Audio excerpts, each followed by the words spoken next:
तो दोस्तों, एक और नया दिन और मैं बलजीत परमार हाजिर हूँ एक नई कहानी, एक नया किस्सा लेकर। आज मैं आपको एक ऐसा ट्रू लाइफ इंसिडेंट सुनाने जा रहा हूँ। पंजाब में सबने सुना गैंगस्टर कैसे ऑपरेट करते हैं। इल्ज़ाम लगते हैं कि उनकी पुलिस से मिली भगत होती है, लेकिन इसका कोई सबूत नहीं मिलता। लोग कहते हैं कि गैंगस्टर से आम आदमी डरता है, इसलिए उनकी शिकायत नहीं करता। और बहुत से लोग जो कानून का रास्ता छोड़ के अपने निजी झगड़े निपटाने के लिए गैंगस्टर के पास जाते हैं, वो लोग असल में ऐसे होते हैं जो गैंगस्टर्स को पनपने का रास्ता दिखाते हैं। ऐसे लोग कभी सामने नहीं आते, ये भी हकीकत है। और पंजाब की पुलिस गैंगस्टर्स के ऊपर पूरी तरह निगाह रखी हुई है, लेकिन काम नहीं करती, ये भी एक सच्चाई है। आम तौर पे ऐसी बातें करने से ये लगता है कि जब ये सब बातें बहुत पुरानी घसी पिटी बातें हैं जिनका कोई सबूत नहीं होता, लेकिन आज मैं आपको ये पूरी कहानी एक सबूत के साथ सुनाऊंगा और इस कहानी से ये सब बातें सही सिद्ध साबित होंगी। इसका फैसला आपको करना है। कहानी है संगरूर के पास के एक छोटे से गांव की, जिसका नाम है टिब्बा। टिब्बा में दो लोग रहते हैं, एक औरत है, एक आदमी है, हरजीत कौर और हरदीप सिंह। इन लोगों ने कुछ समय पहले सुखविंदर सिंह नाम का एक शख्स उसके बाप से 12 बिघे ज़मीन खरीदी। कितने की खरीदी उसका मतलब नहीं है। और उस ज़मीन की ट्रांसफ़र जो होती है इन दोनों के नाम पे हो गई। तहसीलदार के ऑफिस में रजिस्ट्री होगी, पैसे भर दिए कि ये कब्ज़ा मिल गया हरजीत कौर को। हरजीत कौर ने ज़मीन खरीदी। वो फिलीपींस की रहने वाली NRI है। अब NRI हिंदुस्तान में रहते हैं तो कुछ काम करना सोचते हैं, जब आते हैं तो ज़मीन का सब कुछ शौक़ होता है। तो जसविंदर सिंह के पिता, सुखविंदर सिंह के पिता से हरजीत कौर ने ज़मीन खरीद ली और उसको उस पर खेती करने के लिए ठेके पे वो ज़मीन हरदीप सिंह को दे दी। अब हरदीप सिंह उसके ऊपर खेती करता है और साल के पैसे जो उनका आपस में एग्रीमेंट हुआ होगा वो हरजीत कौर को देता है। अचानक सुखविंदर सिंह के पिता की मौत हो जाती है, दुखदाई बात है। उसके मरने के बाद सुखविंदर सिंह और उसके दोस्त हरजीत कौर पे दबाव डालना शुरू करते हैं कि हमारे बाप ने जो ज़मीन बेची थी उसको पूरे पैसे नहीं मिले, इसलिए आप उसकी ज़मीन खाली कर दो, हमारे कब्ज़े में दे दो, या उसका इतना पैसा दे दो। कुछ इनकी बात चलती रही। तो हरजीत कौर ने और हरदीप सिंह ने पूरे डॉक्यूमेंट्स जो सरकारी रिकॉर्ड में दाखिल हो चुके थे, रजिस्टर्ड हो चुके थे, वो सब दिखाए। और जो कंसर्न अथॉरिटीज़ थी जिन्होंने बीच में दखल देने की कोशिश की, उनको भी सारे वो डॉक्यूमेंट दिखाए गए। सबकी तसल्ली हो गई। सब सरकारी अफसरान ने माना कि इसमें हरजीत कौर और हरदीप सिंह की कोई गलती नहीं है, ये इस ज़मीन के मालिक हैं। और अब देखिए, अचानक आज से 4-5 महीने पहले इन लोगों को गैंगस्टर्स के फ़ोन आने लगे कि आप सुखविंदर सिंह की ज़मीन छोड़ दो, नहीं तो आपको ज़िंदा नहीं छोड़ेंगे। अब ये दोनों, वो NRI लड़की थी, उसको अपने हकूक़ का पता था, उसने स्टैंड ले लिया। वो औरत ने बोला कि मैं डरूंगी नहीं, मैं किसी से डर के अपनी ज़मीन नहीं छोड़ूंगी। और उसका साथ दिया उस आदमी ने जो उसकी ज़मीन को ठेके पे, कॉन्ट्रैक्ट पे खेती कर रहा था, हरदीप सिंह। अब हरदीप सिंह को धमकियाँ मिलने लगी कि तू उस औरत की मदद करता है, तू मालिक तो है नहीं, ये है वो है, गाली गलौज होना शुरू हुआ। उन्हीं दिनों में उसको पंजाब के एक बहुत बड़े गैंगस्टर अर्श डल्ला का कनाडा से फ़ोन आता है कि तुम ये ज़मीन छोड़ दो, तुम्हारे लिए अच्छी बात नहीं है। मैं अर्श डल्ला बात कर रहा हूँ।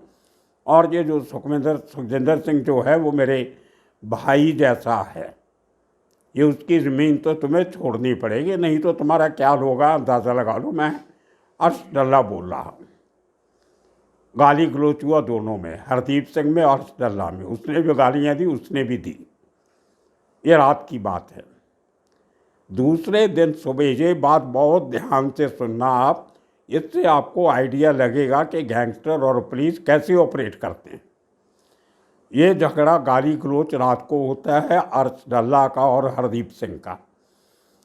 दूसरे दिन सुबह सवेरे early in the morning Moga police की एक पुलिस पार्टी 90 किलोमीटर का सफ़र तय करके हरदीप सिंह के घर पहुंच जाती है और उसको सवाल जवाब करने शुरू करती है, जिसमें 2 ऑफिसर होते हैं, 4 कांस्टेबल होते हैं। 2 आदमी यूनिफॉर्म में, बाकी सिविल में। CIA स्टाफ उन्होंने बोला कि हम मोगा के हैं। उन्होंने हरदीप सिंह को धमकाना शुरू किया क्वेश्चनिंग में कि तुम गैंगस्टर से बात करते हो, बताओ तुम्हारा क्या रिश्ता है गैंगस्टर के साथ, तुमने उसको क्यों फ़ोन किया। तो हरदीप सिंह ने कहा कि मैंने उसको फ़ोन नहीं किया, उसका फ़ोन मुझे आया था। लेकिन आपको ये बात कैसे मालूम पड़ी? तो मोगा पुलिस का CIA स्टाफ का ऑफिसर हरदीप सिंह को बताता है कि हमने अर्श डल्ला का फ़ोन सर्विलेंस में रखा हुआ था, वो जिससे भी बात करता है वो हम सब सुनते हैं, उसको रिकॉर्ड करते हैं। और कल जो तुम्हारी बात हुई वो भी हमारे पास पूरी रिकॉर्ड हुई है। तो हरदीप सिंह ने बोला कि अगर आपने रिकॉर्ड की है पूरी बात, तो आपको पता होना चाहिए कि फ़ोन मैंने नहीं उसने किया था। धमकियां मुझे मिल रही हैं, आपको मेरी मदद करनी चाहिए। आप उल्टा मुझे डांट रहे हो कि मैंने उससे बात क्यों की। तो ये सवाल जवाब होने के बाद वो लोग इसको समझा बुझा के कि इस बात को बढ़ाना मत, ये गैंगस्टर बड़े ख़तरनाक लोग होते हैं, तुम किसी पंगे में मत पड़ो। ऐसी कुछ बातें हुई जो कुछ खुल के बोलने से हरदीप सिंह टेलीफोन पे घबरा रहा था, लेकिन उसके डॉक्यूमेंट्री एविडेंस सारी मुझे दे दी। अब फ़ोन पे कुछ लोग बात करने से कतराते हैं कि मैं कहीं उसकी बात रिकॉर्ड नहीं कर रहा हूँ, हालांकि मैं करता नहीं हूँ। मैं बिना पूछे कभी भी किसी के फ़ोन की कन्वर्सेशन रिकॉर्ड नहीं करता हूँ। तो वो पुलिस पार्टी चली जाती है। उसके बाद उसको बयान दर्ज करवाने के लिए मोगा बुलाया जाता है। तो हरदीप सिंह मोगा जाता है, उसका बयान दर्ज होता है, जिसमें पूरी कहानी वो अपनी जो सच्ची कहानी होती है वो करके आ जाता है। वहाँ के जो SSP होते हैं, उनका नाम भी बताया था मुझे उसने, मैं लेना नहीं चाहता। उन्होंने कहा कि हरदीप सिंह तुम्हें डरने की ज़रूरत नहीं है, जो आदमी तुम्हें मारने आए तुम उसे मार देना, हम संभाल लेंगे, हथियार रखो अपने पास और मुकाबला करो। तो हरदीप सिंह को बहुत हौसला हो गया कि ये तो बहुत अच्छी बात है। तो लेकिन उनके पास हथियार नहीं था। उनकी बीवी के पास पे एक वेपन है, एक रिवॉल्वर है। तो लोकल पुलिस जो थी, जब इसको हरदीप सिंह इन्फॉर्म करने गया, जो संगरूर की शेरपुर पुलिस स्टेशन पड़ता है, जब वहाँ पे पूरा बयान करने गया कि मुझे गैंगस्टर की धमकी मिल रही है, इस तरह मोगा पुलिस ने मेरा बयान दर्ज किया है, आप मेरी उस गैंगस्टर और सुखविंदर सिंह और एक और आदमी है, उनके खिलाफ केस दर्ज कीजिए, मुझे वो गैंगस्टर से धमकी दिलवा रहे हैं। लोकल पुलिस ने कोई केस रजिस्टर नहीं किया।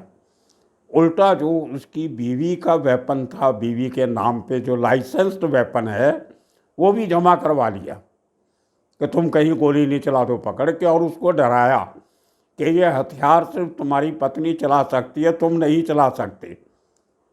उसने फिर पीछे लग के इधर उधर अप्रोच करके कुछ लोगों को साथ लेके अपनी बीवी का वो लाइसेंस हथियार वापस लिया कि हमारे पूरे परिवार को जान का खतरा है।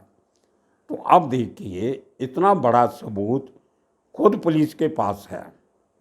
पुलिस ने एक गैंगस्टर का फ़ोन सर्विलेंस पे लगा के रखा हुआ है, वो किससे बात करता है पुलिस को पता है, लेकिन केस रजिस्टर करने के लिए कोई तैयार नहीं है।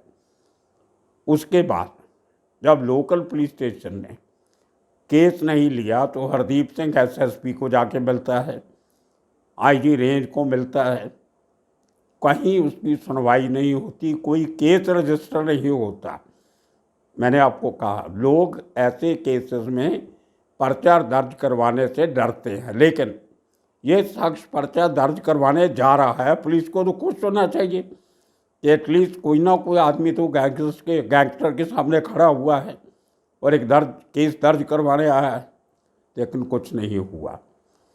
एक दिन उस शख्स को एंटी गैंगस्टर टास्क फोर्स से सद्दा जाता है। चंडीगढ़ में एक बहुत बड़ी फोर्स बनाई गई है पंजाब की, मोहाली में उनका ऑफिस है, एंटी गैंगस्टर टास्क फोर्स। वहाँ से उसको बुलाया जाता है। वहाँ उसको एक कन्वर्सेशन सुनाई जाती है, टेलीफोन की कन्वर्सेशन, जिसमें डल्ला की आवाज़ होती है, अर्श डल्ला की। इस आदमी से पूछा जाता है कि क्या ये वही आवाज़ है जिस आवाज़ से आपको धमकी दी गई थी। उस शख्स ने सोचने के बाद, देखने के बाद, सुनने के बाद बताया कि जी यही आवाज़ है, यही शख्स मुझे धमकियां दे रहा है, फ़ोन कर रहा है। और उसका फ़ोन जो जिस नंबर से आता है वो नंबर भी उसने जब पुलिस को दिया तो वो वही नंबर निकला जो मोगा पुलिस ने सर्वेलेंस पे लगाया हुआ था, सीआईए स्टाफ ने। मेरे पास वो नंबर भी है, लेकिन मैं वो आपको नहीं बताऊंगा। वो पूरी डिटेल मेरे पास है, उसका स्क्रीनशॉट भी मेरे पास है उस फ़ोन के फ़ोन आने का। उसके बाद एंटी गैंगस्टर टास्क फोर्स के बड़े अधिकारियों ने उसकी बात सुनी और उसको भरोसा दिलाया कि तुम्हारी शिकायत पे अमल किया जाएगा। अब इस बात को भी कई महीने हो गए। आखिर 6वें महीने की जून की 20 तारीख को उसने एक रिटर्न कंप्लेंट 1.5 पन्ने की पंजाब के मुख्यमंत्री और एडिशनल डीजीपी एनआरआई अफेयर्स को लिखी। उसकी कॉपी भी मेरे पास है, जिसमें ये पूरा वाक़या उसने डिटेल में लिखा। उस ज़मीन के खसरा नंबर, उस ज़मीन का रजिस्ट्रेशन नंबर, उस ज़मीन की मलकियत, वो सब डॉक्यूमेंट साथ में अटैच करके उसने लिखे भी है और पुलिस को दिए भी हैं उस एप्लीकेशन के साथ। अब मुख्यमंत्री को चिट्ठी लिखी गई जिसमें ये सब लिखा गया जो मैंने आपको बताया कि एक गैंगस्टर कैसे उसको ज़मीन छोड़ने की धमकी दे रहा है। पैसा नहीं मांगा उससे, उसको ये बोला कि ज़मीन छोड़ दो, सुखविंदर सिंह को दे दो, वो मेरा भाई है। ये एक बड़ा गैंगस्टर बोल रहा है। और ये अर्श डल्ला कौन है मैं आपको वो भी बता दूं। 15 अगस्त के पहले दिल्ली में पंजाब की एक इंटेलिजेंस यूनिट ने 2 लोगों को गिरफ्तार किया, जिनके पास से 2 9mm के पिस्टल निकले, 3 हैंड ग्रेनेड और कुछ इस किस्म का सामान। पुलिस का ये कहना है कि वो 15 अगस्त के मौके पे कुछ गड़बड़ करनी चाहते थे, वो टेररिस्ट हैं। उसके बाद अर्श डल्ला की एक पुलिस को वार्निंग आती है कि वो मेरे आदमी हैं, वो टेररिस्ट नहीं हैं।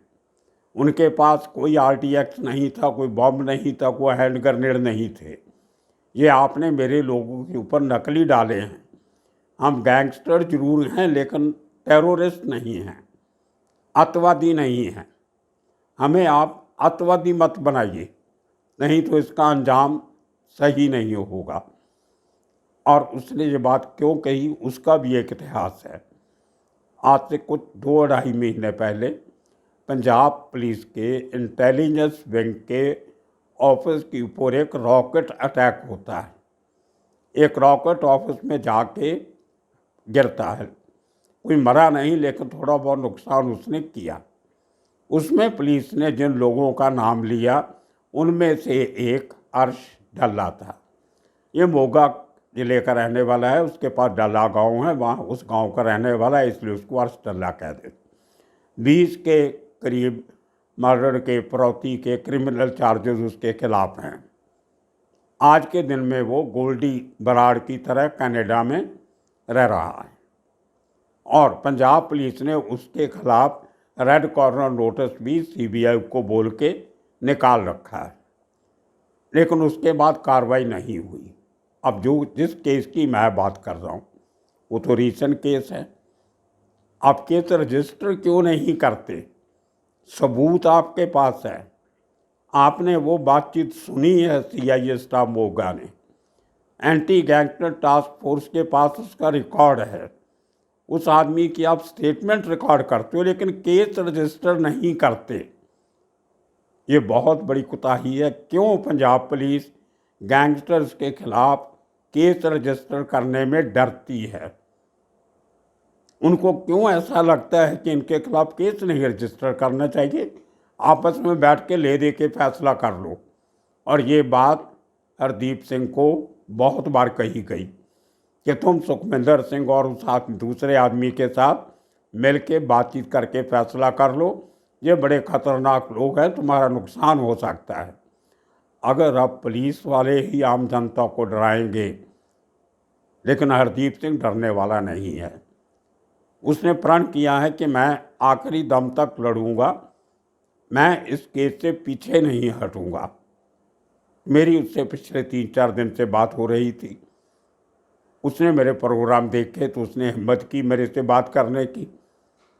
आप देखिए, ऐसे लोग जो गैंगस्टर के खिलाफ खड़े होते हैं, उनको अगर पुलिस प्रोटेक्शन नहीं देगा तो कौन देगा?